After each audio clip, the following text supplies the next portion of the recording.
Crèvecoeur-le-Grand mettait à l'honneur aujourd'hui le train à vapeur du Beauvaisis qui a repris du service pour la saison au début du mois. L'occasion de plonger dans l'ambiance Belle Époque. Paul Thierry et Laurent Pénichou.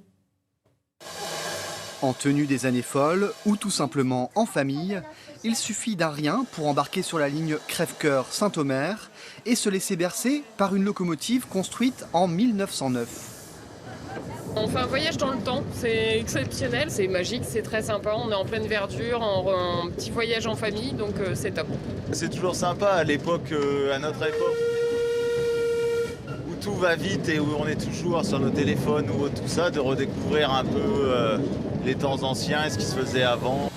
Aux commandes du train, un mécanicien et le chauffeur Hugo. À 21 ans, il réalise un rêve d'enfant et met les mains dans le charbon.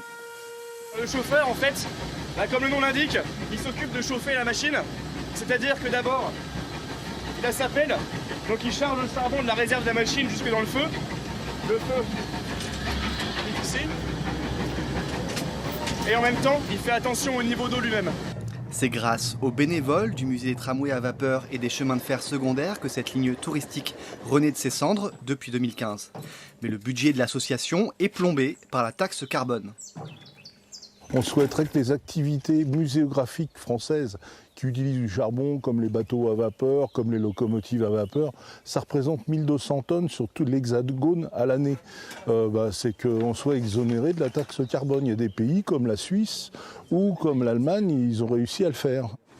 Chaque année, 6000 visiteurs prennent un ticket à l'ancienne gare de Crèvecoeur-le-Grand pour se souvenir de la grande époque du chemin de fer français.